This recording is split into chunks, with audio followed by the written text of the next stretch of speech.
Society 13 Podcast Network. Redefining podcasts. Do you like to listen? Hi, I'm Brody. I'm Leighton. And you're listening to History Goes Bump.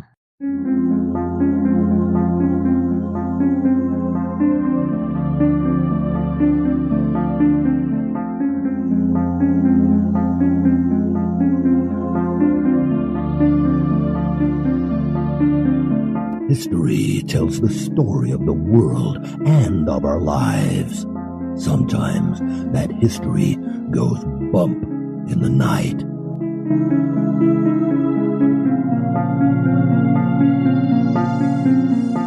Broadcasting from the center of oddity and the supernatural in Central Florida, it's the History Goes Bump podcast.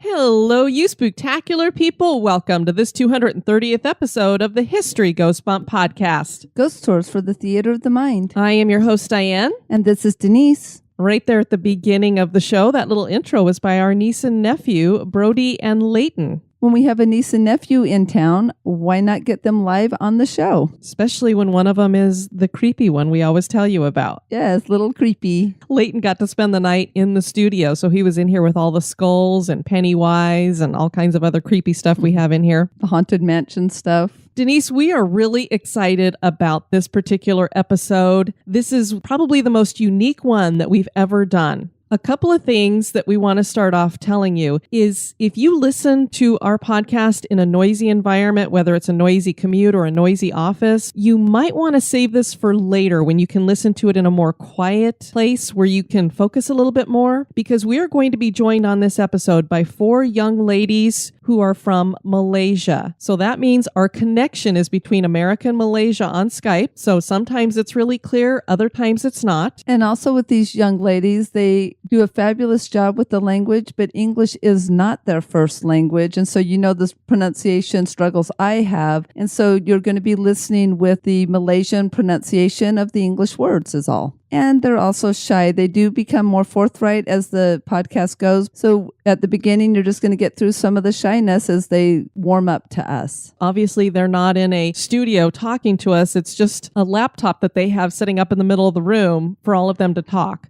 We did it via video so that we could actually see the ladies and they could see us. And I have to tell you, when you look on there and you see these 4 young ladies, they're Malaysian, they're Muslim, so they all have their hijabs on, you're thinking, really? They're going to tell us about legends and creepy stuff? And yes, they're totally into it. So I just believe you're really going to love this. How this got set up is our listener, Courtney Weaver, is an American teacher who is over there, and she has this horror club that these girls started with her, the SMKB Horror Club. And I thought that was really cool and unique too, because who would have known a teacher over in, again, not to pigeonhole anything, but in a Muslim country would have these young ladies doing a horror club and meeting and getting together to talk about all things creepy. So I thought that was really neat. Courtney had listened to several of our episodes that feature legends in different countries, and she said, you guys have got to do Malaysia. They have some great stuff over here. So she started telling me all these different things and the different legends and how she has these young girls that are in this club with her. And I went, well, it'd be really cool if, you could join us on the show. Well, not only was it about having Courtney join us, but she got these young ladies to join us as well. And I was so excited because we don't usually have young people on with us to begin with. And then to have them telling their own personal experiences and the legends that they've been told is just very cool. So that's what you're going to be hearing on this episode. Before we get into that, we want to welcome into the Spooktacular crew, Michael. Hello, Michael. Latarsha. Hey, Latarsha. Aaron with an E. Hey, Aaron with an E. Karen with a C and a Y. Hello, Karen with a C and Y. Carrie with a C. Hey, Carrie with a C. Jayla. Hello, Jayla. Valentina. Hey, Valentina. Paula. Hello, Paula. Emily. Hi, Emily. Nika. Hey, Nika. John. Hello, John. Cammie with an I. Hey, Cammie with an I. Deb. Hey, Deb. Matthew. Hello, Matthew. Charlie with an IE. Hello, Charlie with an IE. Morgan. Hello, Morgan. Tara. Hi, Tara. Joseph. Hey, Joseph. Katie with an IE. Hey, Katie with an IE. Leonton. I hope that's how you say that name. Hello, Leonton. Nicole. Hi, Nicole. Jana, Hey, Jana. Jan, Hello, Jan. Chance, Hello, Chance. Anjanette, Hi, Anjanette. Jennifer, Hey, Jennifer. Candace, Hi, Candace. Amy, Hello, Amy. Alex, Hi, Alex. Nicholas, Hey, Nicholas. Jen with 2 N's, Hello, Jen with 2 N's. Zach, Hey, Zach. Sarah, Hi, Sarah. Dolly, and I have to say, hello, Dolly. And I'll just say hello, Dolly, without the singing because I don't want to hurt your ears. And finally, Casey, who is the host of the Southern Grimoire podcast, which I just got done binge listening to. It's excellent. If you guys are into creepy, mysterious, and true crime, you're going to enjoy it. Hello, Casey. And now, this moment in Oddity.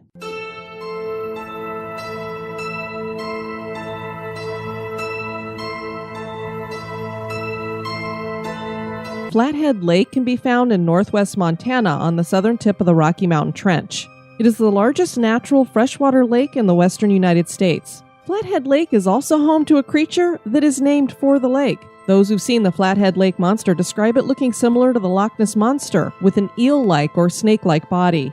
There are other reports that compare the monster to a giant sturgeon. Some say it is brownish in color, others say it is blue-black. The first sighting was recorded in 1889 by Captain James C. Kerr and his passengers as he steered the steamboat U.S. Grant around Lake Flathead. There's an average of 1 or 2 sightings a year. In 1993, a person reported seeing 2 monsters in Big Arm Bay. That same year, there were 13 reported sightings. The most recent sighting was in the summer of 2016. If there is some kind of sea monster in the waters of Flathead Lake in Montana, that would certainly be odd.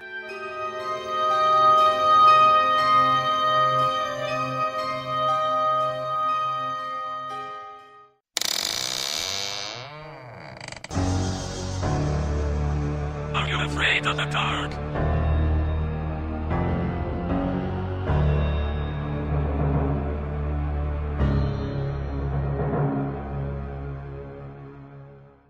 And now, this month in history.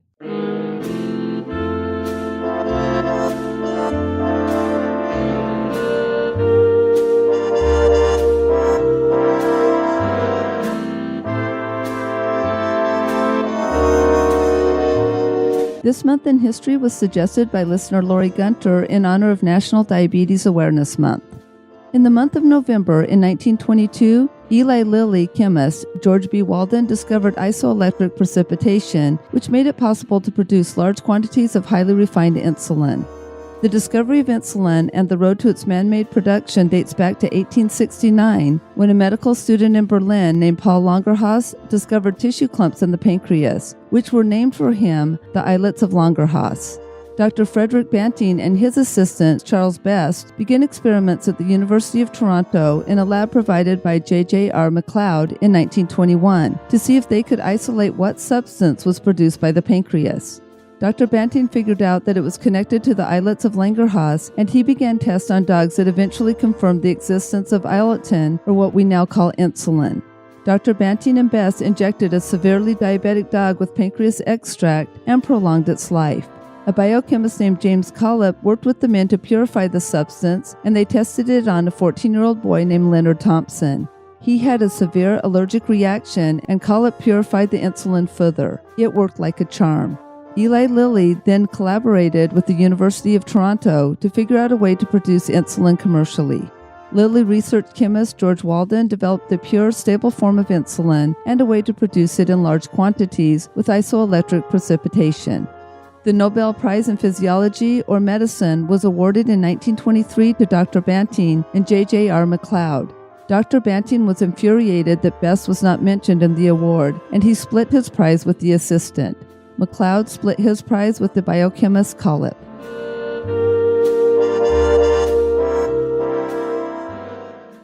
Sabah is one of 2 Malaysian states located at the northern tip of Borneo. The island is shared with Brunei, Indonesia, Kalimantan, and the second Malaysian state, Sarawak. This is home to over 40 different ethnic groups. Beaufort is a town located in Sabah, and this is where our guests join us from. They attend SMKBeaufort, and it is one of the oldest in town. There are many legends of ghouls, ghosts, and creatures in Malaysia. Some of these are similar to ones discussed in our Legends of Indonesia episode. We are joined on this episode by our listener, Courtney Weaver, and her students, Siti Waheedah Binti Lazim, Ainur Nadiah Binti Jaafar, Afirah Binti Rozland, and Aleeya Binti Rozland. These ladies will share these legends and some of their own paranormal experiences. So do you guys want to introduce yourselves? Don't be malu kuching. Okay, so start over here. My name is Ainur and I'm 14 years old. Go ahead, Waheedah. I'm Waheedah. I'm Ilang. I'm missing. I'm Diane. And this is Denise. Diane and Denise. I think the first thing we wanted to start off with is asking you, Courtney, a little bit about yourself. What brought you to Malaysia and Sabah specifically there? So I actually got a grant. I am a recipient of a Fulbright English Teaching Award grant. So that's how I ended up in Malaysia. And it was just kind of fortuitous that I ended up in Sabah. We were just placed by the program, and that's how I ended up at SMKBeaufort and in Sabah. And it ended up working out really well for me because I absolutely love it here. We're interested to find out a little bit more about Sabah because we don't know anything about it. So could you tell us, any of you, a little bit about it? Is it a big city? Is it small?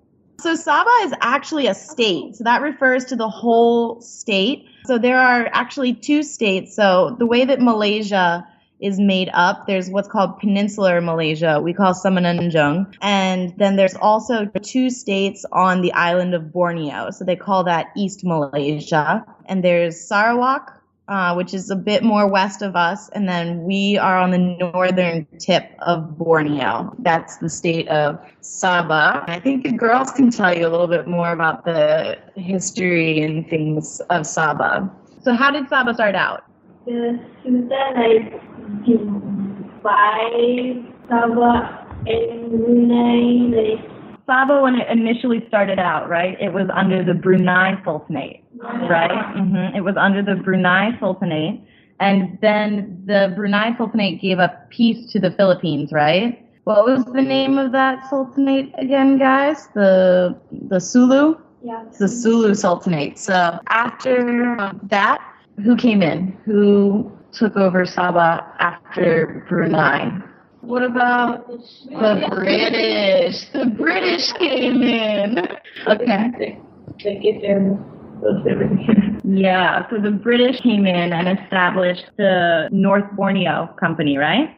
The North Borneo Company in Sabah, and that's actually how our town was founded, right? Beaufort was founded actually by the British. This town didn't exist until the British established it for rubber, right? Yeah, for rubber production, and that's how Beaufort got started.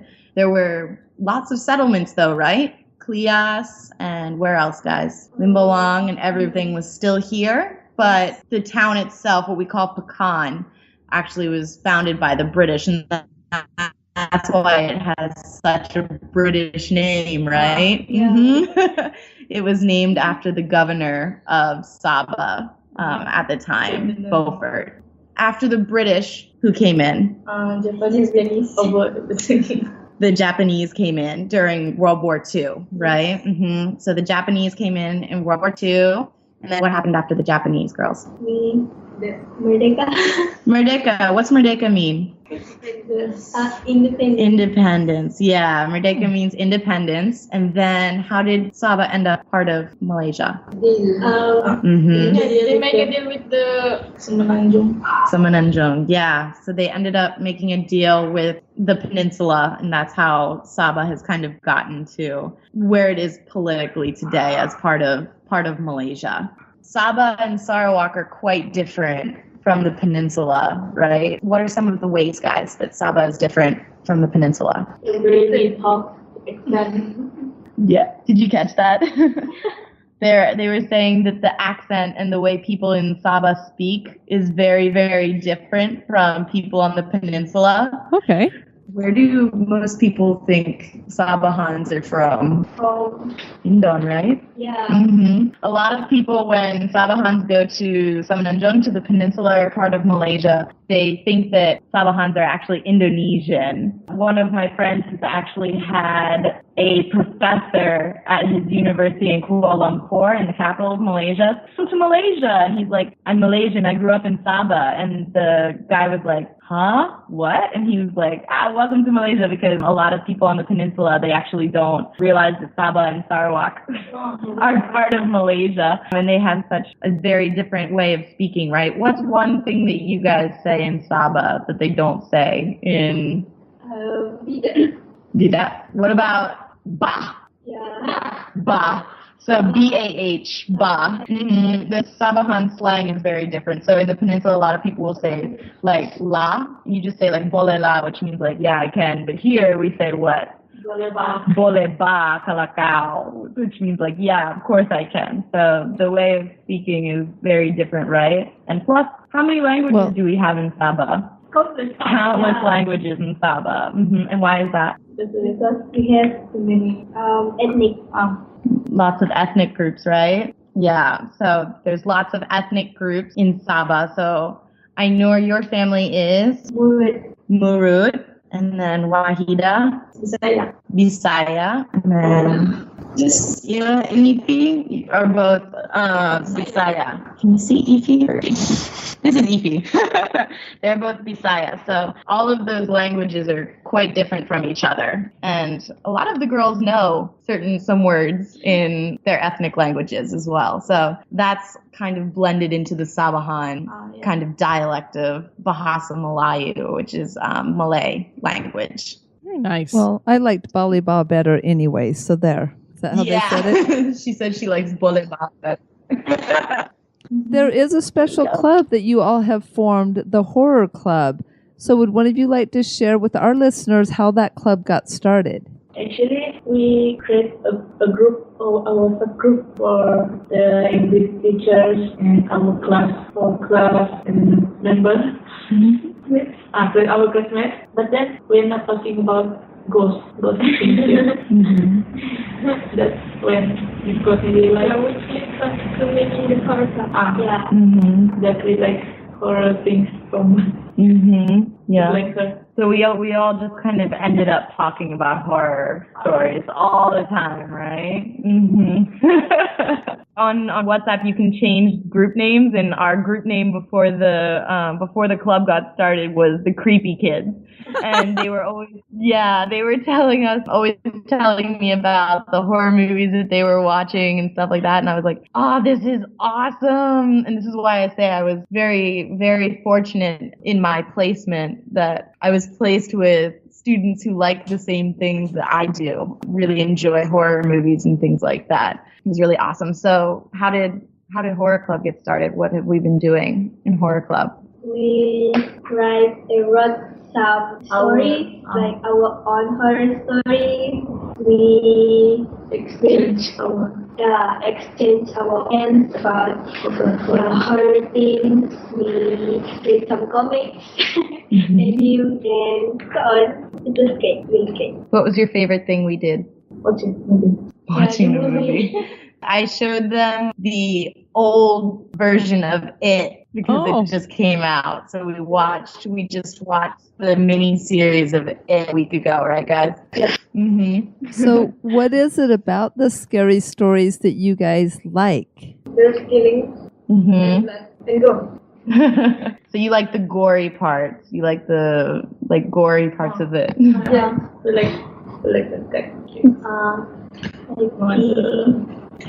Shocking elements, like suspense and suspense. Good things. Yeah, it's we just really love it. They're very hard to impress. I started out with Edgar Allan Poe because I'm originally from the Baltimore area. So I was like, I'll start out with some Edgar Allan Poe. And they were not scared at all. They weren't impressed. Really? This is interesting, but it's not, guys.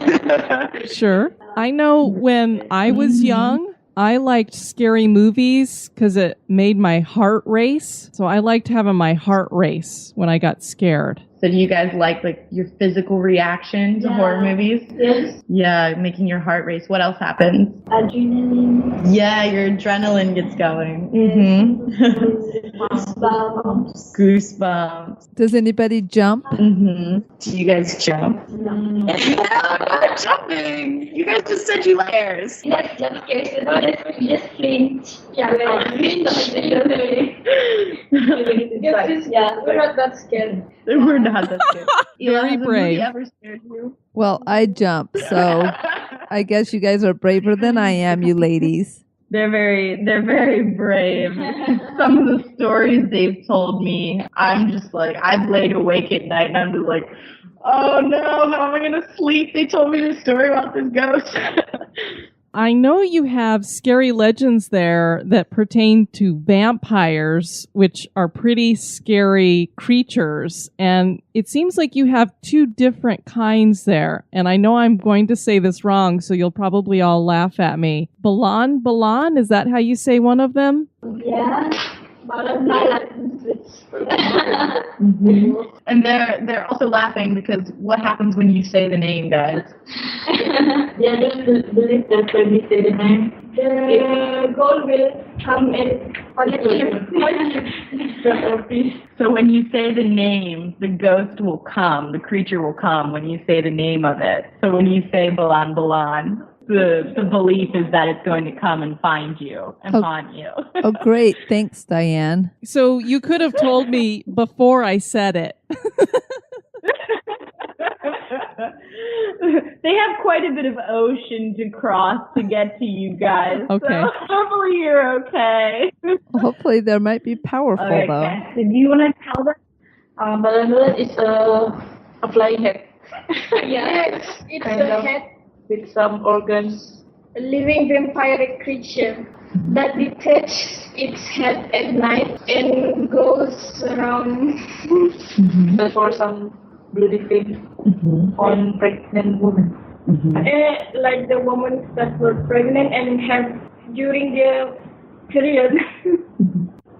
When the head detached, the organ will be visible on people.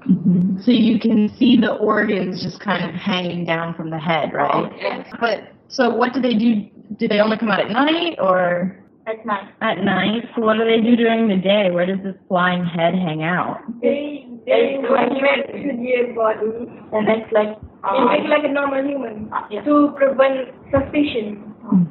But they cover the neck. There's a red line around their neck. And how did the Balan come about? Where did they come from? Some are saying it comes from the cursed family. From generation to generation. Yes. So it's a curse that follows from generation to generation. Yes. Why was the family cursed? They were doing a black magic and it went wrong. So they were cursed. So they just said the name. What do they do if a Balan shows up at their doorstep? Do you know how to get rid of the Balan? They search something that's sharp. Something because they think it will be afraid if the organs touch the sharp thing and mirrors. Yes, because they have to look at themselves. It's ugly. Even they can handle it. They're also afraid of their face. They're afraid of their face. Oh, okay. Good to know. So, oh, goodness, that is scary looking. She has a Balan. Oh, my goodness. That's the Balan. Wow. So what's interesting about the Balan is vampires traditionally can't see themselves in a mirror, but a Balan, can they see themselves in the mirror? And is that why they're afraid of them? Yeah, kind of. Okay. You guys are saying you don't like to see their appearance, right? Yeah. They don't like to see it. My roommate, she actually, at SMKBeaufort, they actually have video footage, apparently, of a Balan floating around. And the security guard who saw the video was instantly taken ill. He got very, very sick. The principal was looking at the video, and everybody was either at Jum'at prayers or at what we call moral session for the non-Muslim students. So everybody was accounted for, and there's this figure floating around the school, and it appears to be a balan. So apparently there's a balan somewhere in Beaufort, in our town. That is weird. Mm-hmm. Now, so will that just keep going from generation to generation? Does it go from generation to generation? Yeah. Mm-hmm. Is it one person per generation, or can it be many? One person per generation. One person per generation. Is there anything a family can do to stop that curse so that it doesn't happen to their family anymore?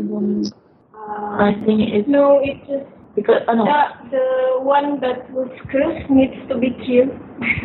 So that's how you stop it, is by killing it. You can attach it to their body so they can find their body. You have to hide them. Right. That's just how we're going to stop it. Just we can't. The person should die. Yeah, there's no way it's going. Guys. That's how they can. The good thing will search for other person if the one the body that she did die. What happens to a person if a balan gets them? Is it like your classic vampire? They bite you in the neck, or what? What does a balan do? No, they will just suck your blood until it's finished. Until it's finished. No, it's kind of when a woman gets out birth, this kind of thing. Mm-hmm. Blood. Yeah, the fluids, right, guys? Mm-hmm. That the things will get. They eat it, right? Does anything happen to the woman? Does she get sick, or are there any after effects? She gets sick. Okay, so she gets sick. And I don't know what it is in English. Chow. Kind of shrieking and screaming. Like hysteria? Okay. Now, there's another vampire-like creature, the Pontianak. Is that how you say it? Yes. Pontianak. So you want to tell them a little bit about the Pontianak? Pontianak is a female vampiric spirit that people believe, like we here believe that it is a spirit of a woman who died while pregnant. Their appearance, like they have really long hair, like black long hair and long face, and wear a very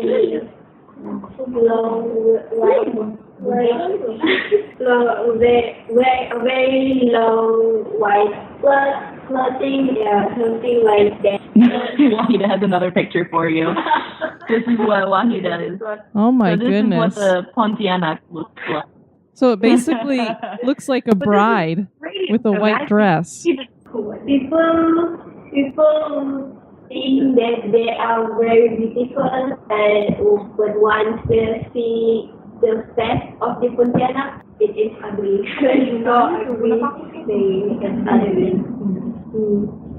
They also, I think, live at banana tree. Something. They like to hang out in the banana tree. They hang out at the. They live there. Yeah. That's the house. Its love was very annoying. Like when it laughs, you will feel like the goosebumps and just get pumped out. The giggles. Yeah, the giggles. Especially when you're alone and at night. So what happens? What does the Pontianak do to its victims? Disturb people. Yes. Disturb people. Yeah. What kind of people? Like the balan likes women, right? Yeah. So it's like Children. Everyone. Yeah. Oh yeah, but most spirits like girls. Yeah. Like women. Because they think that Women are weak. Yeah. Well, they're wrong. Interesting. Right? Interesting. So most of these spirits like to go after women because they think we're weak. Yeah. They got another thing coming, right? Okay, so similar to the Pontianak, is that how you say it? Yeah, you have the Langsur. Who wants to tell us about this female spirit? Langsur is similar to Pontianak, only this is the spirit of a woman who suffered as a result of betrayal or heartbreak. Yes. The person who before it become a Langsur, they have been murdered and want to take revenge, and they were suicidal and killed themselves. Suicidal. Yeah. Yes, because They get dumped by their boyfriend or it gets frustrated and killed. Dumped by her boyfriend. So it's kind of like a tragic death. Yes. Tragic death. Yeah. They will kill the boyfriends. They kill their boyfriends? Yeah. Oh my goodness. What do they do to them? everything they could do. Everything they can do. Yeah. They will rip The body parts. The body part. Ooh. And if a man looks at a newspaper, she can suck out their eyes. She sucks out their eyes. Ooh. Sama ada. The difference between Pontianak and Langsui is like the Pontianak likes to harm the kids and the women, while Langsui harm just men. They target men. Yeah, that's men. Mm-hmm.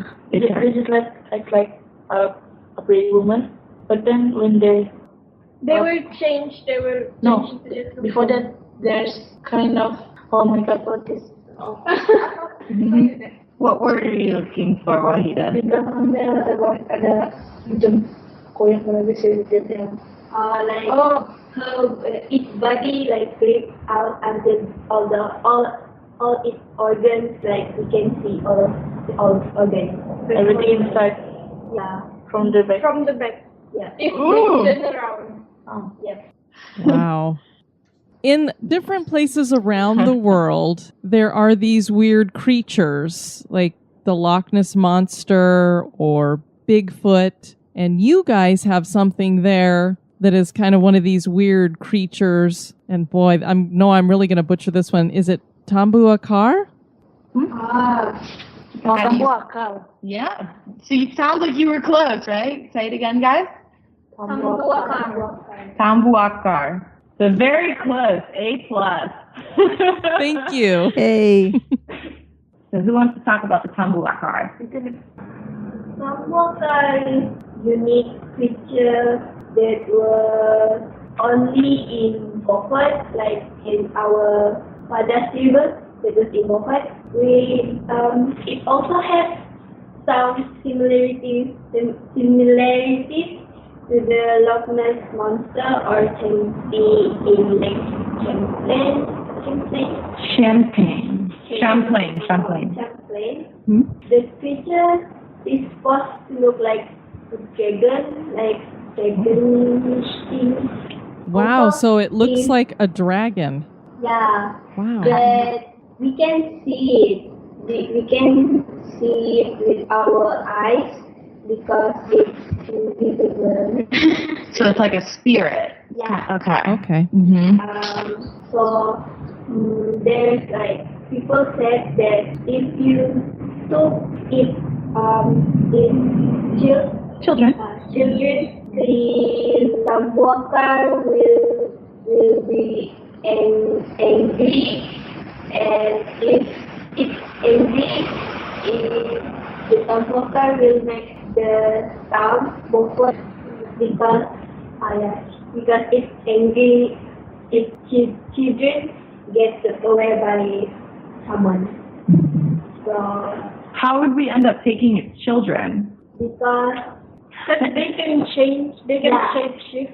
Mm-hmm. So when the Tambuakar children shape shift into a normal fish, Not a normal kind of fish, but it looks unique. So the people will go with something like fish with goldish people will catch them. Catch them. Mm. And then our town floods, right? Yeah.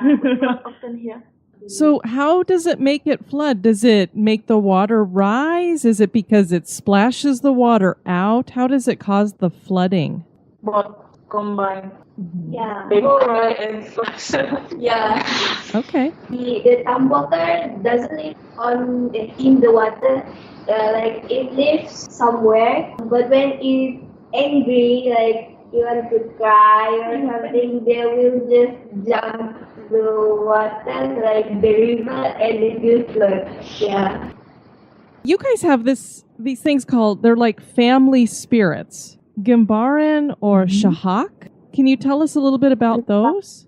Are you laughing at my pronunciation? No, it's actually our typing error. It's not Saka. So it's a K instead of an H. Miss Courtney had a typing error. Oh, so it's not my fault. No, it's not your fault. That was me. Okay, thank Go you. ahead. How do you say it? Saka. Saka. So Saka? Okay. You guys know quite a bit about Saka, right? Saka is a family spirit. Lagi boleh. A member of the family makes a pact with a spirit in exchange protection for their family. However, if the master passes, the spirit will have nowhere to go and they will go to anybody. No, but in the family. In the family. What is? It's like when the father make deal with the spirits, for they will give they ask for protection.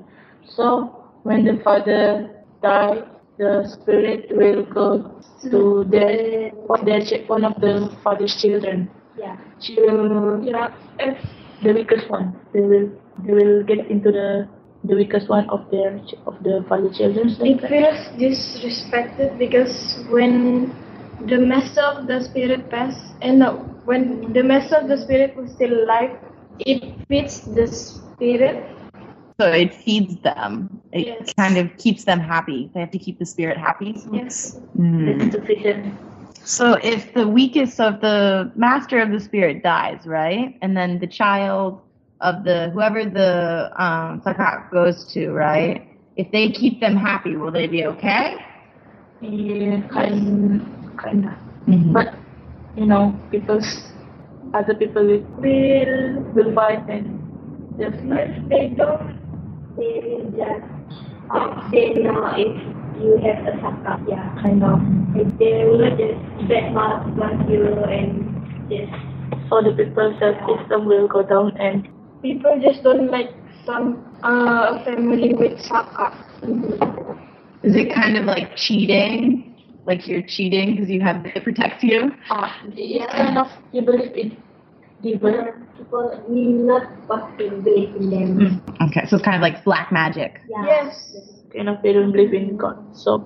Okay. So even though it's a protector for the family, it can be kind of a negative thing because it comes from black magic. Yeah. Okay. The one who get this, who have the spirit, without the person want to, if the person don't want, it's not her fault. It's like, it's a generation thing. So, the Saka will come into the person's dream to ask if they want to be their master or not. And you can deny them. If you say no, the Saka will disturb you, disturb you. If it comes to you in a dream, you can tell it to go away and it will go away? No, because it will be more upset and aggressive. Oh, so you'll make it more angry. Yes. Yeah. Okay. Oh, wow. I know that Miss Courtney had sent me this thing that talks about how sometimes they do exorcisms. Is this to get rid of the family spirits? Mm-hmm. And how do they do these exorcisms? Do they pray to God to help, or Allah, or how do they take care of that with an exorcism? Pray to God. Yeah, and call the imam. Call the imam and imam. We will call imam. Okay. It's and it's a person kind of, for Christian, it's a padre, something like that. I understand. Like a father. Yeah, like your priest. Ours is imam, so the imam will come and read our kitab, and the ghost will afraid and go away. Mm-hmm. The evil. Mm-hmm. So, how is the exorcism for these ghosts? How is it different from the ones that you see in like The Conjuring or The Exorcist, right? Because those are Christian exorcisms. Mm-hmm. How is like an exorcism in Sabah or a Muslim exorcism? How is it different? The Christian use the salib to like cross. The cross. Mm-hmm. Yeah. A cross to get rid of them.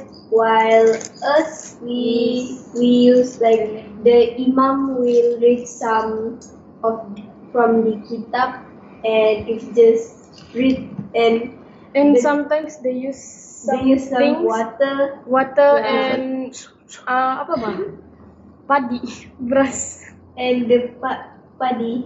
Yeah. Beras, rice yang belum masak. Rice that was not cooked. Not cooked or cooked already. No, not cooked. Mm-hmm. Okay, and what do they do with the rice? What do they do with the beras? They like baca-baca. They will read something from the kitab.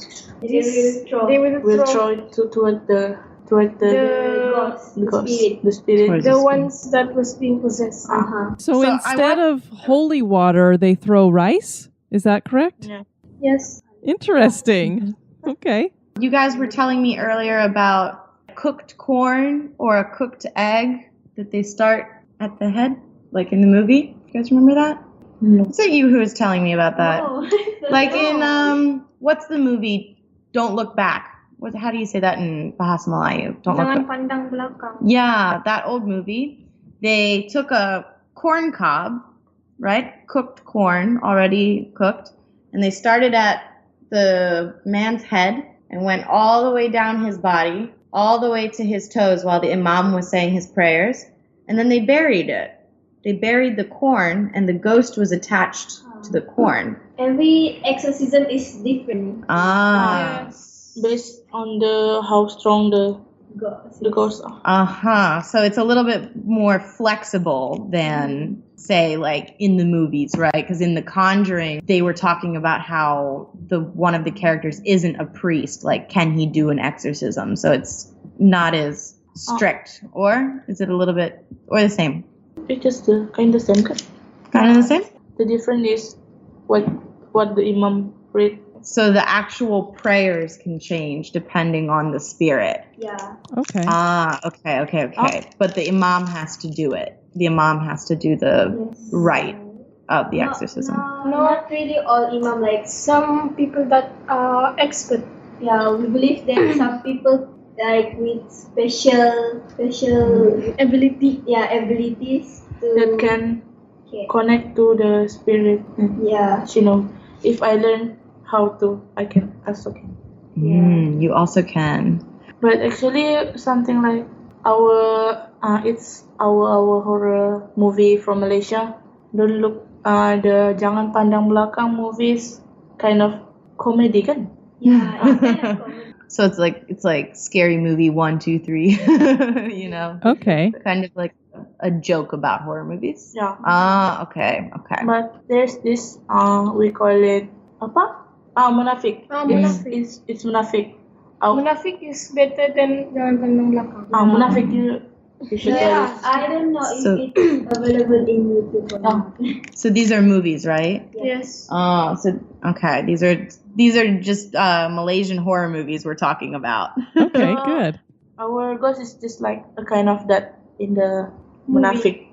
I think there was a place that had possessions. Is it Mempagar possessions? Did they have a bunch of people that were possessed there? Yeah. At your school. So that's Waheedah and Aleeya. That was at their previous school. So can you talk about Mempagar? Actually, Mempagar is where it's a kind of graveyard. Oh, it's a graveyard. Yeah, the graveyard of the Japanese World War II. World War II, so yes. Japanese from World War II. They buried the bodies to in our school. Yes. By your school? Yeah. Okay. So what happened? So there's so much possessions. I guess they destroyed the graveyard and built our school. Yeah. Uh-huh. But the spirit of still there kan. Mm-hmm. So if the kids disturb them, they will disturb you back. Mm-hmm. I don't know how to say it. Were there any specific stories you can remember? Like, what happened? Like, how did you know that someone was possessed by these Japanese spirits? Some were seeing like a head was being hung on the tree. A head was hung on a tree? Yeah, they saw. The kids told. Yeah. The kids saw it. So They were crying. Okay, I was like, what? There was an actual head? yeah, but the kids is the only one who saw them. Yeah, like Because- the kids, like the ones that still can see him. So maybe someone with special abilities? The kids with special abilities? Actually, she got the kids. The kids have the abilities because the kids is weak. They were still young. Yeah, and Like weak. when we were kids, we can see ghosts, Mm-hmm. so they see them. Mm-hmm. Basically, what they're saying is the school that they went to was built on top of a graveyard and the bodies were not moved. Is that correct? I don't know. Maybe not. Maybe not. Maybe not. So the bodies are still under the school, is what you're saying. Yeah, maybe. But it's already Maybe it's already turned into dust. yeah. Well, I understand. It makes sense why there would be these spirits then. They might be mad that they were not moved before the school was built. Yeah. So what exactly happened, guys? I'm curious. What exactly happened? These possessions. What happened? The possessions. I don't know. Because when I think of possession, I think of like The Conjuring, you know? I think of The Conjuring. Was it like that? Yes. Oh, it was like that. But also based on the how weak ghosts are. How weak the ghosts are. If it's have a strong spirit, so it will go so what aggressive. Mm-hmm. If not, so it's just like sitting and watching others people like creepily. Mm-hmm. His eye turn black. and- Somebody's eyes turned black. Yeah. Yes. Oh, Wow. And jeez. their face Yeah, the munafik. You can watch it. The eyes turn. So it was just like during Munafiq. Yeah. You saw that? That's We terrifying. don't saw it. Just, yeah. Mm-hmm. Itu yang bagi tahu sih. So what happened? If somebody gets possessed at school, what happens? Do they have to go home for the exorcism? Or No, No, they don't go home. They we just stay and stay away from. from the exorcism and watch. So along the lines of talking about these possessive type spirits, you guys have jinn there. And a lot of people think that they're like a demon. And then you also have hantu raya. Are those two different things? Raya. So you have a jinn and a hantu raya. Can you describe what those are? Are they both demons or are they something else, just bad spirits? Start with the jinn. Jinn is a spirit. It's just like humans. It's like humans. Have good and bad, and the bad one will disturb people. So the bad ones are kind of like ghosts or demons, right? They're okay. Yeah. But there's also good ones, you were saying, right? And the bad one will cause a possession. Possess. Yes. Mm-hmm. So bad jinn can possess you. Yeah. So what's the difference between just a bad jinn and hantu raya? What makes the hantu raya like? What is hantu raya? Mm-hmm. Hantu raya is actually it's just like a saka, but kind of saka. Well, Is it like a super strong saka? Bomo. No, saka is Bomo yang guna tu bandak. Untuk saka is stronger. Saka is stronger than hantu raya. Hantu raya is bomo, the one who Has connection with the bomo. Yeah. Ah, with the bomo. What's a bomo, guys? Bomo. Bomo is kind of the one who make you who can help you connect with the bad spirit, like the black magic. Ah, is it a person? Yeah. Yes. It's a person. So a bomo is a person. Bomo is They are just the same like witch. witch. I was just going to ask, are they like a witch or a voodoo doctor or something? So the hantu raya is the one connected with a bomo. Yeah. The bomo, okay. The bomo own them. Owns them. And when There are two types of bomo. 2 types of jinn, 2 types of bomo. Yeah. it depends on the how it depends on the bomo's personality. Just like it's like if she's a bomo and she comes to her to ask for something, just like she give a picture. She said make her life Disturbing. disturb her and make she love me. It's like that. Make he love me. Then the bomo will send hantu raya to disturb the people in the picture. So that's where they get their power from. The bomo gets their power from the hantu raya. Okay. Is there anything else about the hantu raya? So like if Saka, if you don't take care of it, it gets angry, right? What about the hantu raya? Same? It is like Saka, kind of Saka, but Saka is stronger. It also, the hantu raya also give a protection to the family, to the bomo, and the bomo feed them. The hantu raya protect their house from other people. Actually, when someone want to rob the bomo, hantu raya will kill them. Not kill, but kind of kill. Kill is too much. You said something about zombie-like, so it doesn't kill them, but maybe it makes it so that it controls them, so they're almost like they're dead. Is that what you mean? Yeah. Okay. So they'll kind of take them over and make them zombie-like. Ooh. So almost like a possession then. Okay. All right. Now we have this creature called Toyol. How do you say it, guys? How do you say it? Toyol. Toyol. Toyol. Yes. Toyol. So what does a toyol look like? Let's start with that. What's a toyol look like? A goblin-like creature. A goblin. That sounds so weird. And toyol is green. It's green too? Wow. Have a long eye. Pointy ears? Pointy ears. Long pointy ears? Yeah. And it Also have sharp teeth. Yeah, sharp teeth. Sharp teeth, yeah. They look like a small, bald children. Hairless.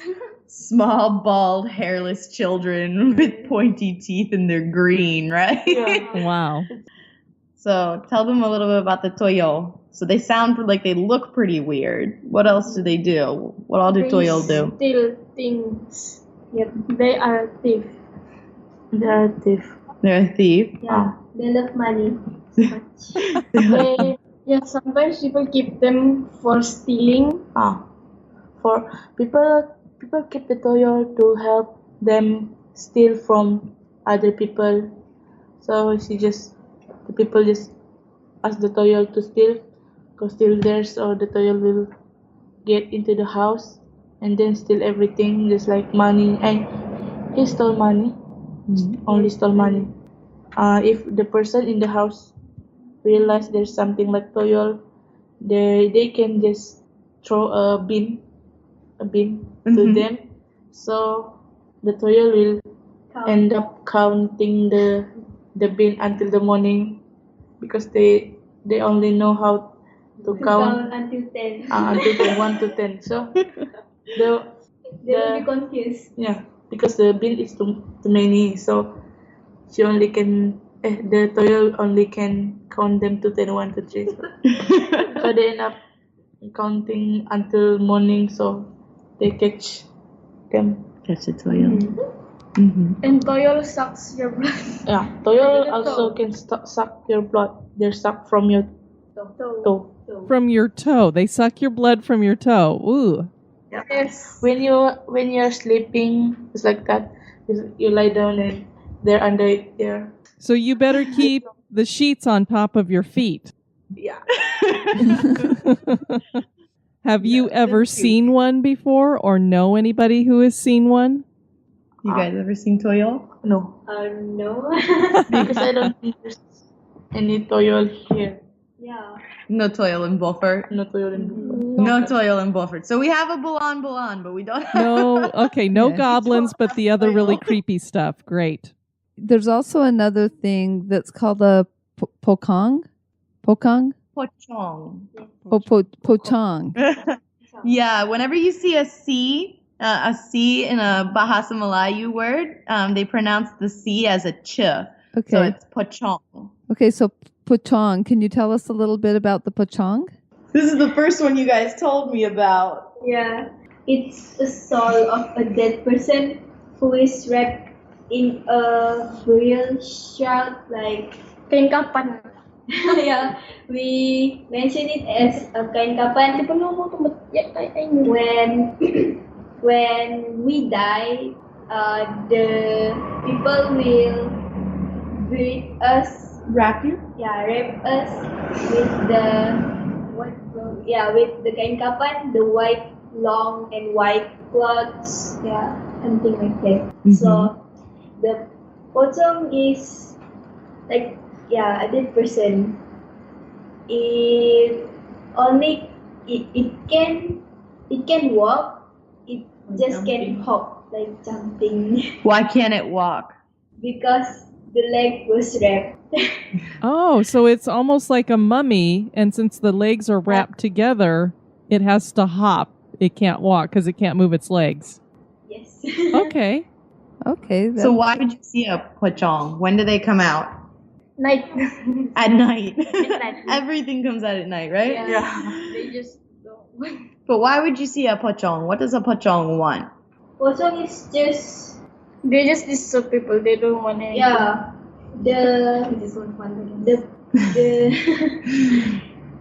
Before it dies, like the person before the pocong becomes a pocong, it's a person. So the person like when it dies, like it's something like they are not at peace.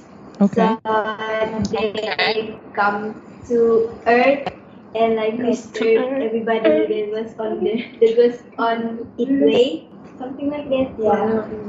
Yeah, for no reason sometimes. Mm-hmm. Doesn't something happen when you say balan balan, the ghost comes, but with the pochong, doesn't something happen every time you say the name? People believe it that way. So what happens? What happens when you say the word, when you say the name? The pocong will come here, like it will hop when it comes. It will sleep with you. Yeah, it takes one hop, right? Yeah. Have you guys ever seen a pochong? We have never seen any before. Any kind of ghost before. No pochong. No pocong. Sika, possession, So you guys have seen possessions, but no ghosts. Yeah. and exorcism. And exorcism. Okay. Oh, wow. No big deal. Just a Yeah, casual just exorcisms. Just Yeah. exorcisms. Oh, how boring. Yeah. It's casual. Daily exorcism. So what are is it bunyan or bunyan? Bunyan. Yeah, so you guys want to talk about bunyan? What's a bunyan? Bunyan is like people. They're like people. People like normal clothes like humans. Mm-hmm. So what makes it different from normal people? They're from different dimensions. They cannot be seen. Yeah. But they can see us. Yeah. But sometimes you can see them. Yeah. If they want if they want us to see them, then they will make we see them. So it's like a parallel world almost? Like, parallel universe. They like to kidnap people and keep them in the other dimension and become missing. So they kidnap people. Why would they want to kidnap you? They Maybe they want to manipulate people or they need to keep them lost. So they're like little people that normally you don't see because they're in a different dimension, but they can kind of step out of that dimension and cause people to get lost when they're in the forest. Yes. Okay. Yeah. So we have a sarau at our school. So where they say prayers. Okay. So sarau one for girls and boys. So he's confused because it's a boys' place. How can And this girl was in the sarau, the boys' sarau? No, not in, but outside. Oh, Okay, that's what I was wondering. So this boy that you're talking about was he saying his prayers and he saw this girl outside of the window? Yeah, something like that. So he confused again. He confused about that. He just forget it, and then after a few minutes after that, the one who got bunyan with had been possessed there. Oh, he was possessed then. Oh, wow. So then he knows it's a bunyan. It's a bunyan. A bunyan can possess somebody then? Is that what you're saying? Yeah, he also Okay. can possess somebody. Just like that. So a lot of the spirits can possess the different spirits. So is the thing that makes them different kind of their motivation, what they want, makes them different from each other? Yeah. Okay. One of my favorite story about the bunyan, this one's a little bit funnier, I think. And you guys can tell me if it's true or not. She said, whenever you're eating and you miss your mouth or you drop your food or something like that, she said it's because the bunyan wants your food. Oh, yeah. So when we eat jatuh, it falls. It fell. It fell. Yeah. So we just watch it, not picking it up. You leave it for the bunyan, you don't take it. No, but I always they believe it, but we always eat whatever. Like that's the food. It's a food. My parents said that if like the food like fell, you must destroy them. Like you must step on it. Step on it. I don't know because they said that the bunyan will think that you want to feed them, so they will continue like want your food. So you have to step on them so they will not misunderstood. Show them who's boss. And the person who gets possessed by the bunyan too, that bunyan is to end up dancing. Dancing? Not kind of dancing, they just move very softly. Yeah. Oh.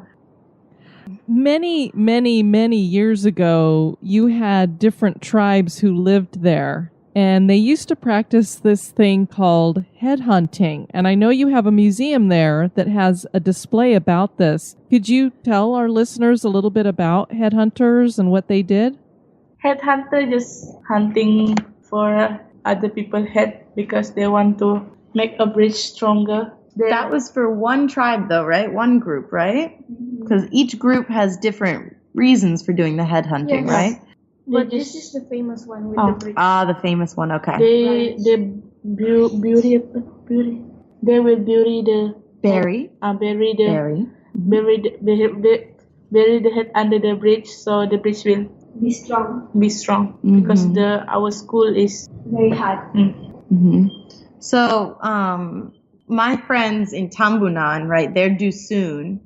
They were telling me that one of the reasons that, like at least for Dusuns, they would take heads as a sign of kind of victory in battle, right? They would take the head. But what they were telling me in the old days that they believed was that there are 7 spirits within your body, and the most powerful one is in your head, controls the rest of the spirits in your body. And so in order for the head to kind of retain its power, it had to be taken when the person was alive, right? You couldn't just, if you took the head off of someone who had already died in battle, it wouldn't work because that spirit had already left. So it had to be somebody who was alive to retain that spirit. And what my friends in Tambunan, which is another area in Sabah, were telling me is that then people would bring these heads into their homes, right? They would put them in their houses, or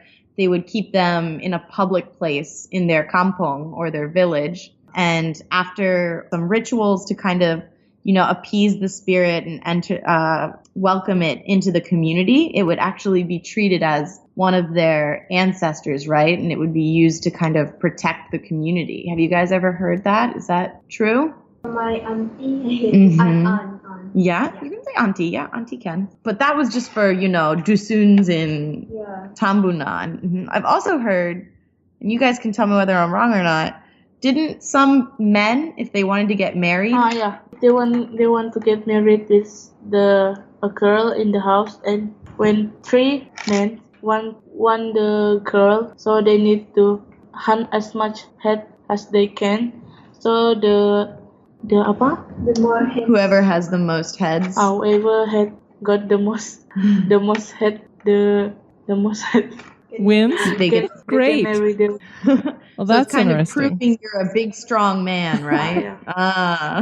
Showing who's the strongest. Yeah, I'm sure you girls would love that, right? If a boy liked you and they came up and they said, "Well, I have 5 heads and he only brought you 3. I'm better." Which one would you guys choose? Which one? None. I agree. None of them. I'm with you. So that's really old, though, right? Yeah. That's really old practice. People don't do that anymore. Well, that's a good thing. We always like to ask people what they think a ghost is. So I would like to know from each of you girls, if someone was to ask you, what is a ghost? What would be your answer? Yeah, what is a ghost? What do you think about when you think of a ghost? A devil. A devil? Okay. Mm-hmm. Okay, so Ify says it's a devil. Okay. How about you, Aleeya? Spirits. It's a spirit. Spirit of what? Any spirit? Okay. Okay.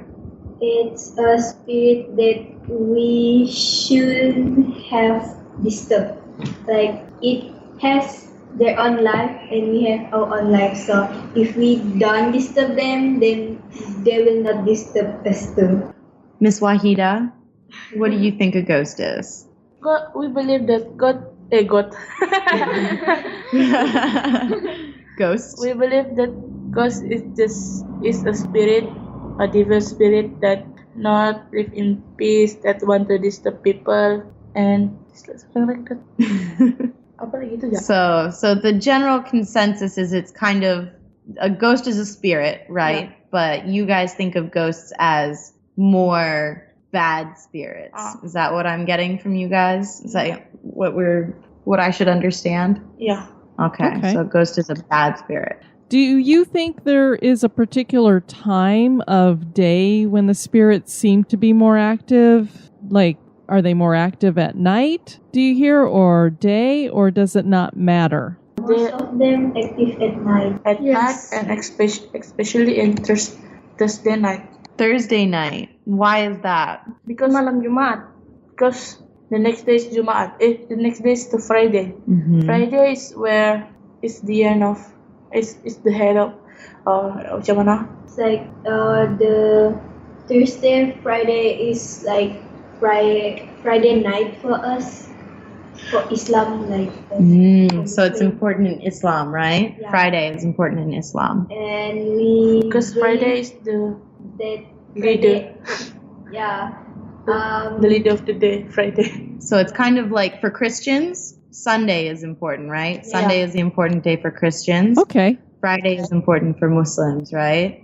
So the spirits are restless before Friday, right?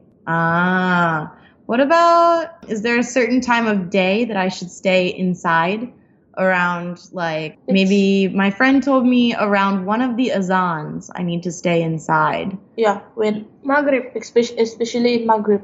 Mm-hmm. 6. Maghrib is kind of after 6 p.m. 6 p.m. Yeah. Mm-hmm. And why Maghrib? Why around Maghrib? because Maghrib is where The sky starts to get dark. and so the azan will be spread around the What's an azan, guys? Like a reminder. reminder Already time to pray. So you're called to prayer. Okay. we pray 5 times a day. So around your Maghrib prayer is when the ghosts are like. If you were to pick during the day when the ghosts are most active, is it around Maghrib? Yeah. Okay. I've always noticed the dogs barking around Maghrib. The reason is the dog can see the ghost running away from the azan. That's why we have to close our doors and so they won't go in. They won't come in. The ghost will their ear will go burn when the azan was played. Okay. And if you don't tutup don't close your doors and windows on, They will come inside. there's this kind of ghost, we call it Umosibia. umosipia, kind of. It will come into your house and hang around Like on a the ceiling. lizard. It hangs out on the ceiling? Like a lizard. Ew! That's why when Maghrib, if you don't close the door, any babies in the house will look up And cry. So if you see a baby staring at a certain spot on the ceiling, you better go running for the imam. Yeah. Oh no. What about during Ramadan? What happens with the spirits during Ramadan? We believe that In the they will look it up in the heaven. Why is that? Why are all the spirits gone during Ramadan? Because Ramadan is a good month. It's a holy month for us. There's where we learn to. We will not eat for one day from the azan subuh, the first time pray until the sunrise to sunset. Water. Until the sunset. We will not go. We can't eat or drink and do anything that can make us puasa. We call it puasa. What's puasa? Fasting. Fasting. Kind of that. And they all those ghosts is locked up in hell. Yes. So we cannot be disturbed. Okay. So you don't have to worry about any disturbances while you're fasting. Okay. So basically, fasting keeps the bad spirits away. No, that's just the Ramadan. It's So is it kind of like a community effort, a group effort? It's just like our January, February, March. That's the month. Like the Muslim month, the 8th month is Ramadan. So this thing 1 month. I think what they want to know is how did the ghosts end up chained up in hell during Ramadan? Is it because everybody is being holy? Everybody is being especially holy and focusing on the Quran, or is this focusing on prayer and things like that? Yeah, that's where the combined holiness of everyone. Okay. So that makes sense. So it's like the combined holiness of the community. Is that right? Okay. So it's good during Ramadan, right? We don't have to worry about ghosts during Ramadan. But then at night, around Maghrib, that's when you have to worry about them and the thing hanging out on your ceiling. Is Sarawak, is that another state in Malaysia?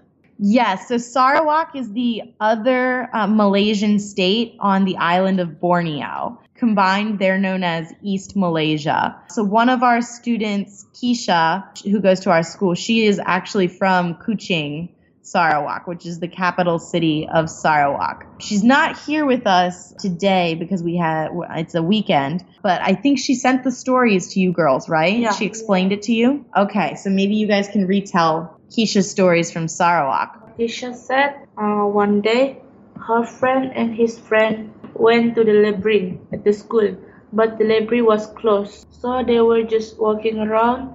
Suddenly, one of his friends who had sixth sense, very strong kind of thing, said he felt something weird and strange, and he really noticed something, but he did not tell anyone about it. He just said, "Guys, walk fast." After they returned to the hostel, he tells what he saw just now. He tells that he saw something with holding its head. So a figure holding its head? Yeah. Oh. I don't know what's that, but she told me that. That's what Keisha told you guys. Oh my goodness. A ghost holding its own head. Ooh, and So this was at their school, right? You mentioned the hostel. This is different from American schools. In Malaysia, schools often have what we call a hostel attached to them where students can live during the week because sometimes it can be hard to get from home to school because students live a little bit farther away. So some of them live in like a hostel. So they went back to the hostel and they saw this figure. Ooh, I wouldn't want to sleep there after that. Now, do any of you have a personal ghost story that you haven't shared so far that you would like to share? My auntie, who live in Rancangan, where she live. Where Aleeya I lives. live inside the village. My village, my kampung is beside. It just close. Okay, so it's No, close ada to tempat Aleeya's. Yeah. It's close to Aleeya's There's a kampung. bridge. Yeah. And my aunt, actually my aunt is pregnant. So she live in the house by herself. Her husband and her son is going to the practice. What they call it? Tarik tali. So like some kind of sporting event? Yes. Okay. So they go practice it at the field, Rancangan, and at the Rancangan school field. Mm-hmm. So when they got there, kan, her son, my cousin, is playing around, and then he saw a white thing. So White figure? With white figure. So he sit down. They don't even talk anything. But then when they finish the practice, they go back home, and then their roof took just like someone step on them and running. On the top of their car? Yeah. And no car. The roof. House. Oh, their house. So creepy things started happening at the house. Yeah, kind of that. When then he tells about it to the young where she saw the white things. So the ghost is disturbing them. Okay, so the ghost. What happened? How did they get rid of it? Because your aunt was pregnant, right? You said. Yes, but then it just disappeared like that. So it left as quickly as it came. But then it's not only that. She also hear many weird things. Actually, there's not only her that was pregnant in the house. Also, her husband sister also pregnant. Her sister-in-law. So when she sleeps, she heard claws in the dinding. There's a creaks. There's a close up. Claws scratching on the walls. Oh. Ooh. And many of them, but I forgot. Aleeya or Ify, do you have any stories you want to tell? Yes. Okay. So my family has gimbaran. Gimbaran. What's a Saka. gimbaran? Saka. So Aleeya and Ify's family had a saka at one point that we were talking about earlier. And what did it do? How did you know you had that? My grandma told me. Grandma told you. Okay. What happened? Did she see it, or was it doing things in the house that made her think it was there? My grandfather used to have. Okay. So did you see it, or did things happen at your Things house? happen. Okay. So what happened? My aunt was being possessed. Okay. So can you tell us a little bit more about that? Like what was there anything that she was doing specifically? How did you know she was possessed? Before she was possessed, we were going to the mana apa tukang urut? Someone who. Oh, a massage? Yeah. Okay. She was going for a massage, or you were going for a massage? So when she was being massaged, like to apa mbak tarik angin For cramps? Okay, so she had cramps and she was being massaged. Yeah, the massager accidentally Feel like something is disturbed the saka in her body, so it became aggressive, and my aunt started to see things like she said there was so many bugs on her hands. Ooh, okay. But there were none. Mm-hmm. And we got back to home and we called imam to do an exorcism. Exorcism. Mm-hmm. And you saw the exorcism, right? Yes. Okay. So the saka, that thing was laughing. Oh, and it was different from your aunt's laugh? Yes. No. It was still my aunt's voice. Mm-hmm. And just like what we said earlier, it used rice, uncooked rice. Mm-hmm. It throws the imam. The imam. He throws the rice towards my aunt, and the saka said, "Stop throwing the rocks." Oh, interesting. The saka said it was rocks, but it was just rice. And the saka also apa? The saka count our heads.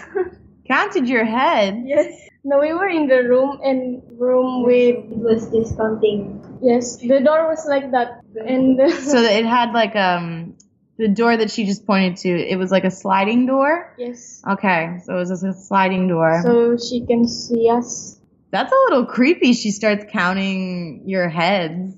Ooh, like in the middle of an exorcism. Did you feel like you were in danger? Did you feel scared at all? Yes, I feel scared. Very scared. So what happened after that? Did the imam successfully drive the saka out? The imam didn't drive the saka out. It just made the saka calm down. Oh, so your aunt will always have the saka. Yeah, it can't be removed. Can't be removed, so she will always have the saka. Yes. Oh, wow. Oh. That's not good. Yeah. It's still inside her. So it's still inside her, is what they're saying. Wow. One that I've had, I was in Tambunan, which is another town in Sabah, and there was the family I was staying with. There was a death in the family. At least in this family, their Dusun, they believe that you're not supposed to leave the house for something like 7 days. You're not supposed to do anything. Like it was during that time, it was the rice paddy planting season, and so we couldn't plant the rice paddy either. The man who died was the nephew of the family that I was staying with, and his best friend was their son, who was living in the capital city of Sabah, Kota Kinabalu, and so he wasn't able to make it back for the viewing. This son's father, the uncle, decided to wait for his son to go to the funeral, so he also didn't go to the viewing. And we eat outside when we're there, and so we have all these chairs that we put out in order to eat. So we all went to sleep that night, stacked the chairs up so that, the dogs wouldn't get on them or anything. And when the mother of the house, she went down to prepare breakfast and set the table out, on the very bottom chair that was stacked on the bottom, there was a huge footprint. And this man who passed away was known to have been very, very tall. He was like 6'2" or something like that. My aunt, she doesn't really want to believe this kind of stuff. So she checks all of the shoes, because when you go into a house in Malaysia, you have to take your shoes off. So she thought just maybe somebody had, was playing a joke, stepped on the chair. But the footprint didn't match any of the shoes that were at the house. When they went to the funeral, they actually grabbed one of his shoes and measured it against the footprint that was on this chair, and it was a perfect match. Oh, wow. So what my aunt believes is that this person who had passed on was saying he was disappointed that his uncle and cousin hadn't been able to make it to his viewing, and wanted to say that he needed them to come to the funeral so that he could, in a way, say goodbye to them. So that's one personal one that I've heard. And then kind of going off of what you guys were saying about the Pontianak, right? The one who likes pregnant women. My friend Shafi, his grandmother was a midwife in Tenom. So they lived down in Tenom. And at that time, she was operating out of their family home. And what he said was that there was a woman who was walking to one of her appointments with the midwife to just check on the baby. And she actually ended up going into labor on her way there, on her walk there. So, her water broke, her fluids broke, and it was quite a while before anybody came upon her on the road. But when they took her away, they didn't clean up all of the fluids from that area. And so that section of the road became extremely haunted, extremely aggressive. People's cars were stopping whenever they passed that area. People were getting attacked. And he said that eventually, very dramatic scene, he said that his grandfather left with nothing but like a torch, like a flashlight and the Quran one night. And he went out to that spot and nobody knows what he did. But after he went out to that spot, there were no more issues. His grandmother says that it was something to do with the woman giving birth on the road there that attracted all of these evil spirits to it. Interesting. I've never heard anything like that before. Mm-hmm. Can't the Bomos, can't they communicate with the dead that we were talking about? The Bomos? Or is that just the Bobohizan? Bomo also can. So the distinction between Bomo and Bobohizan, what's the difference there, guys? Bobohizan is a dusun. Just for dusuns? Okay. Bobohizan is the one that dusun believe in. Okay, yeah. Another story that this Dusun family has told me is that, for example, if the nephew that had passed away, if they hadn't been able to so easily appease him, they would have actually had to have called the Bobohizan and would have had to have kind of a ceremony by his grave in which this woman would kind of allow the spirit to come into her body so that he could communicate with the family and they could figure out what exactly he needed. So the Bobohizan can also do that, at least for Dusuns, right? But you guys are Bisaya, so not the same for you guys. Oh, good. You guys were just telling me something new today. When they walked into my house today, you were telling me about the face on the mountain. What was that one you guys were talking about? Actually, before the earthquake, after the earthquake and our mountain Kinabalu happened, they saw the fox just like turn out being a face, someone face, and the face is a man who they believe protect the mountain from other bad influence. So they believe that men caused the earthquake. Because the tourists disrespected the mountain, right? The tourists being naked. They were naked on the top of the mountain. What year was that? That was 2015, right? The earthquake. So in Sabah, we have Mount Kinabalu, which is the tallest mountain in Southeast Asia. And it's very important, right? It's on our flag. Our capital city is named after Kinabalu. But it's very important, right? And a lot of tourists come to summit the mountain.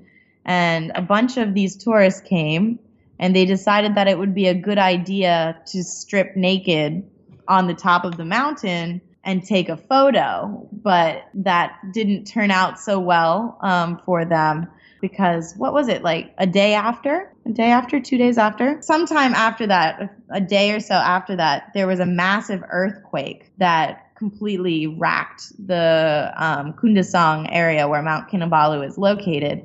And how many people? Like 32 people passed away? A lot of people passed away on the mountain that day due to the earthquake. And Waheedah, most of them is a lot of them were students from Singapore, who were summiting the mountain. And a lot of people believed that it was because these tourists disrespected Mount Kinabalu. And so I think what Waheedah, you're saying is the face that appeared on the mountain was the spirit or the protector of the mountain? The protector of the mountain. The protector of the mountain, who was very angry with the tourists. So, and then, yes, the Bobohizan and the Bomo and everybody after that, they had to go up on the mountain and kind of calm the mountain Okay. after that incident. And I think the tourists were actually charged with disrespect and, public indecency and stuff. Oh, good.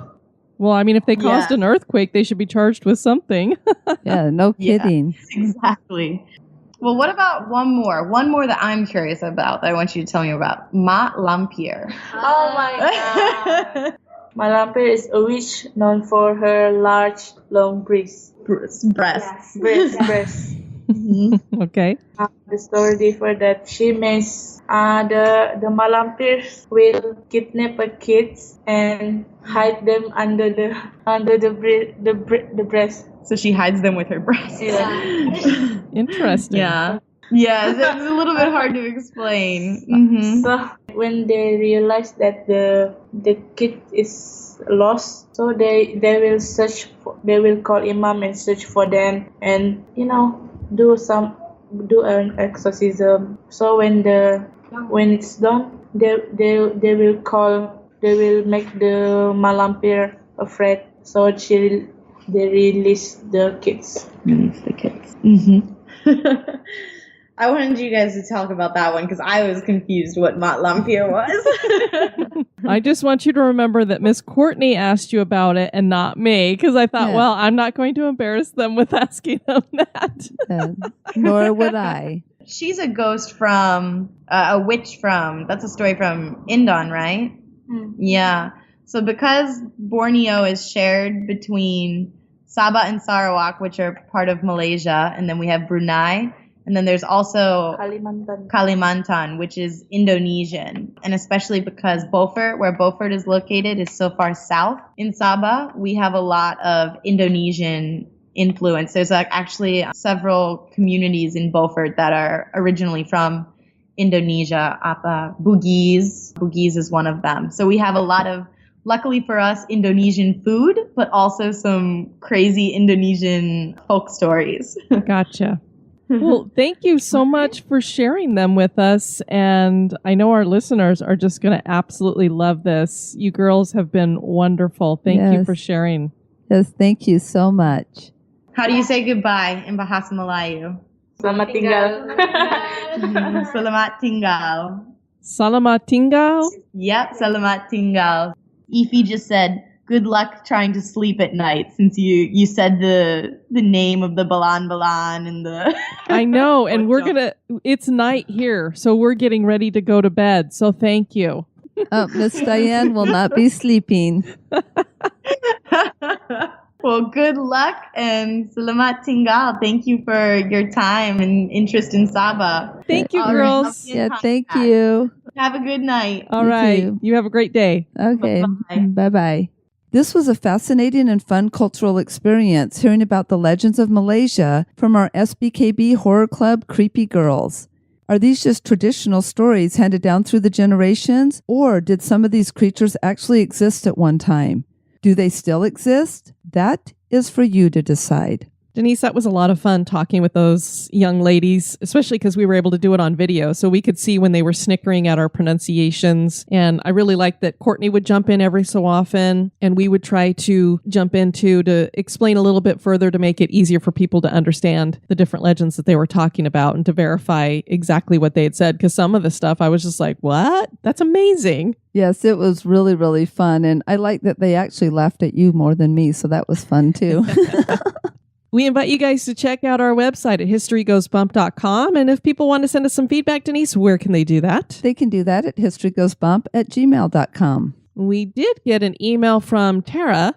She said, several years ago, my friend and I used to go ghost hunting a lot. We enjoyed creepy places, creepy historical stories, and scaring ourselves half to death. We live in North Carolina, so we had a plethora of historical haunted places to choose from. This state has a very rich and occasionally very dark history. We would take trips down to the beach in the hopes of spotting Blackbeard's ghost. We went to a castle on UNC Chapel Hill's campus that was said to be haunted by a student who died by getting his head smashed on a rock during rush week. We went to a few century-old cemeteries in the middle of the night. We even drove 4 hours just to go to a park that was said to be inhabited by demons. Are you nuts? Do not go to demons willingly. And I'm thinking, a park after dark? There's some demons there, but they're probably very human. In a strange turn of events, I ended up moving to the city that park is in, and that park became my second home after I started running. I heard growling in the woods the very first time I went. It sounded unnatural, much deeper than any animal I'd ever heard before. However, for years after that, I had exactly 0 experiences. I'm sure it was the power of suggestion. I went to the park looking and hoping for something supernatural to happen, so I heard the growling.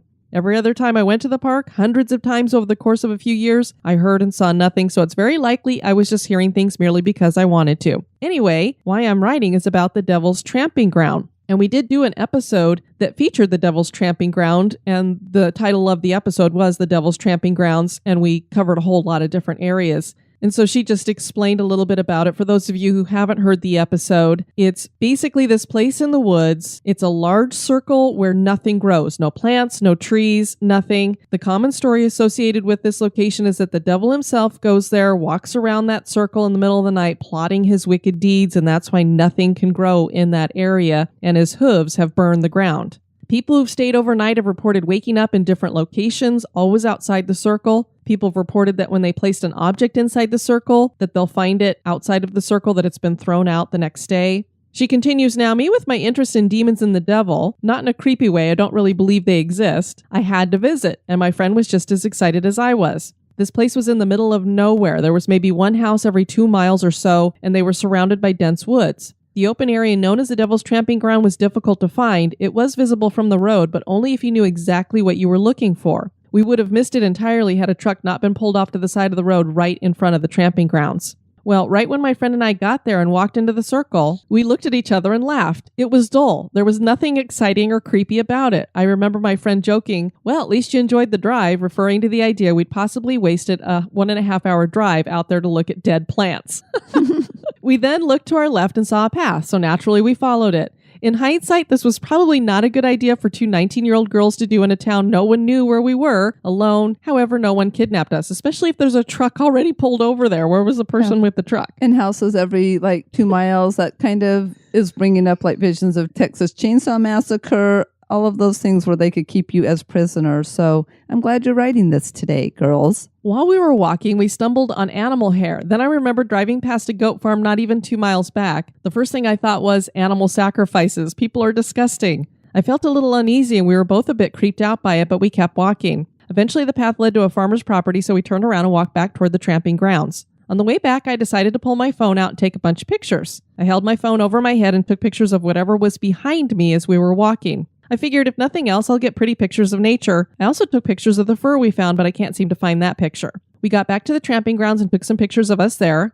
I then walked around and took pictures of the weird symbols we saw spray painted on the trees surrounding the circle. I figured the same people who left the animal hair on the path did those. Then I noticed a cinder block that was laying on its side outside the circle. I picked it up and had to take a picture. So I looked at this picture and she thinks there's what looks like a goat's hoof on it, and it does kind of look like it. It's kind of creepy. We took more pictures and left. I was looking through my pictures later that night and nearly threw up. Remember how I said that as we were walking on the path, I held my phone over my head and took pictures of what was behind me? Well, I saw this in one of the photos, and I did post it up in the Spooktacular crew, and I think I put it up on Instagram. If I didn't, I will. Y'all see that silhouette, right? That demonic looking thing? I have looked at this photo from various angles. I'm a huge skeptic, so I thought there's no freaking way this is anything supernatural. I played around with photo editing apps and altered the lighting to see if it would change or go away based on that. I focused on the plants on the other side of the silhouette to make sure I wasn't seeing the outline of a group of plants or anything like that. I'm a skeptic and I've never seen any evidence that anything supernatural exists, but this poked a tiny hole in my skepticism.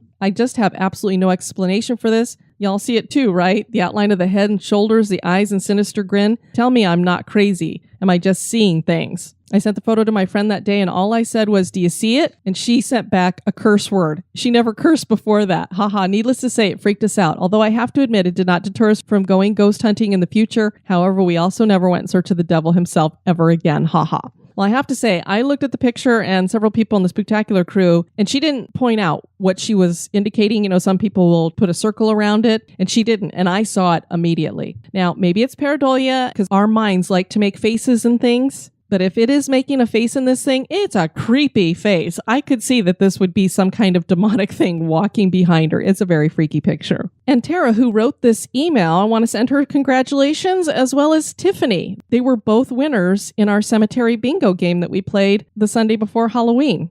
They both got 23 out of the 25 squares. And we were going to just pick one winner, but we thought, it's Halloween. Why not give them both a t-shirt? So they're both getting t-shirts.